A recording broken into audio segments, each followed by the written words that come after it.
Welcome to this episode. Today we will create pickups. So the first thing you should do is go to GitHub and download all the assets, because I created a gun and a texture for it and a ring. And we should take a look at all the import settings. For example, we import the materials, so this should look like this one. And we should be able to drag and drop it into our scene. But first, let's create an empty. I call it pickup. And then add the AK to it. So set the pickup to 000 and the AK maybe there. Yes. Should be okay, a little bit higher. And it looks okay to me, maybe. Recreate the material from scratch, because the import isn't very good. So if you want to create your materials by yourself, you just say, okay, I don't want to use this material, create your own material. I will call it AK. Use this as the albedo, and now I can really set the value as I like, because this is more pleasing to my eye. Apply to the weapon. That looks okay to me. Okay, so that's how we import our AK. So the first thing I would like to do is animate it. I like to animate it via script, but sometimes it's easier to create a animation. So we call this animation spin. To apply this animation, we need an animator controller.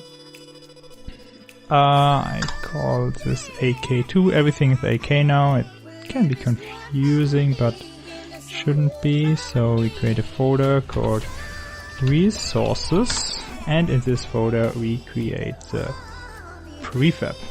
So open prefab.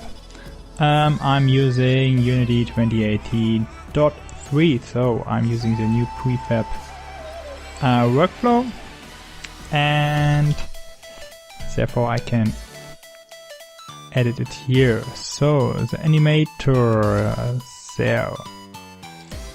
We need an animator, this one. Just drag and drop it, then we have to edit it. We have just one animation, it's the spin animation, and it will loop. And this is defined here. Okay. Now in this animation tab, we should actually animate it. So let's record, add the property transform position and transform rotation. And here we go, we already got the keyframes. I would like to have a 2-second animation, and the rotation should be 360 here. So let's play it. Okay, it already turns, but it does not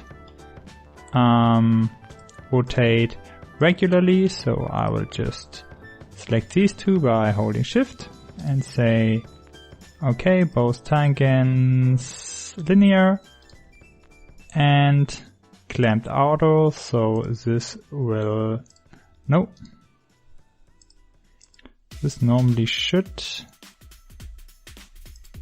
make the rotation a little bit more, or was it flat? So now we got it. So you have to set it to auto and both tangents to linear. So the position, it should bounce a little bit, so I will set the position, I will leave the position as it is at the beginning and at the end and in the middle. I will just raise it. Oh, and you have to record the changes, of course. So here we go. And here's the interpolation okay between those frames. So that's it for the AK, and the next thing I would like to add is an effect, the particle system. There we go, it's already in action. Just change the rotation minus 90, it looks okay. No shape, so it just emits upwards. The next thing I will do is create a material for our particle, aka particle or pickup particle, and it's a lightweight render pipeline material particles lit, and this is the material or the shader you can use for the lightweight render pipeline and particles if you want to combine them. I will use a transparent texture. The texture is already there, it's a ring. Drag and drop it into the albedo, set it to white, have a little bit of emission, maybe a blue color emission here, and we go to render and change the material. This is the particle slit, the default particle, and we'll change it. So this is how it looks right now. Not quite right. I want to change a few things, so I want to have a vertical billboard. Or was it horizontal? No, horizontal looks better.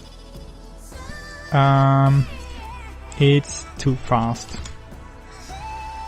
So this is okay. The lifetime a little bit shorter. And it's still very fast.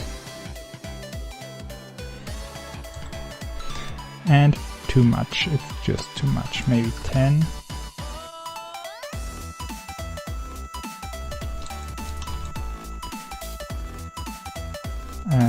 Two. And a shorter lifetime. Okay, let's have a look at it. Looks quite okay for a pickup. You can make nicer pickups, but this is what you can do in a very short amount of time. So the only thing we have to take care now is that we can touch it. And to touch it, we just go into the prefab and add a trigger. For example, a sphere collider that is marked as a trigger. Move it up, extend the radius, and create a pickup script. So here we are in our editor, and the first thing I will add is a public float time to respawn. This is the time from the pickup to the next respawn of the weapon. The time left, so if the weapon isn't pickable now, this is the time left. We have to wait until there is a respawn of the pickup, and here it's just an indicator if this is pickable or not. So the first thing I will do is just deactivate the pickup, and this is a method we have to create called deactivate. And when we call deactivate, we say pickable no. The pickup is currently not pickable, and the time left until the pickup is respawning is the time to respawn that we can add in the editor. And we go through every children.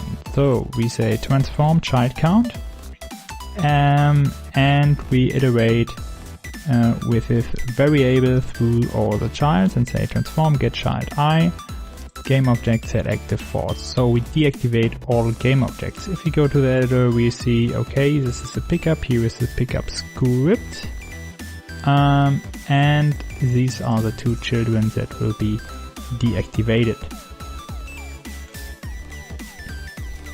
Okay, next method, activate.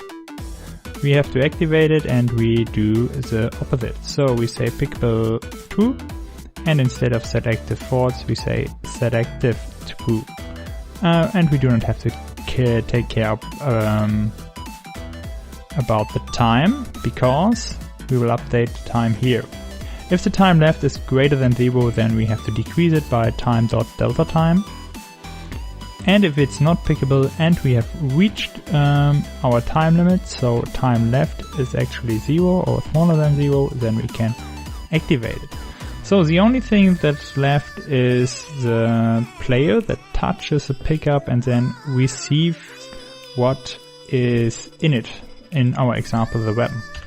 So we say on trigger exit and on trigger enter. These are two methods that are called by Unity when you enter a trigger that is attached to the game object. And we check the collider we are getting from the game engine, and we try to get the component player. And if the player is not equal to 0, this means that the other collider is actually a player. So we can deactivate our pickup. Now we should tell our player that the player has picked something up, and we just call a method on the player. Now it's pickup, our generated here, and we say debug log player picked it up, and that's basically it. So here we are, we just have to wait until the pop-up or the pickup is coming. So I set to 10 seconds and there we go, it's here and I can pick it up. So the next thing we have to do is just let the player grab the weapon in his hand, and we should be able to switch the weapons and shoot with them actual things. So that's it for this tutorial. Leave a like and subscribe if you want to see more. If you want to see me doing some other tutorials that are more single topic tutorials, just leave a comment and I will do this.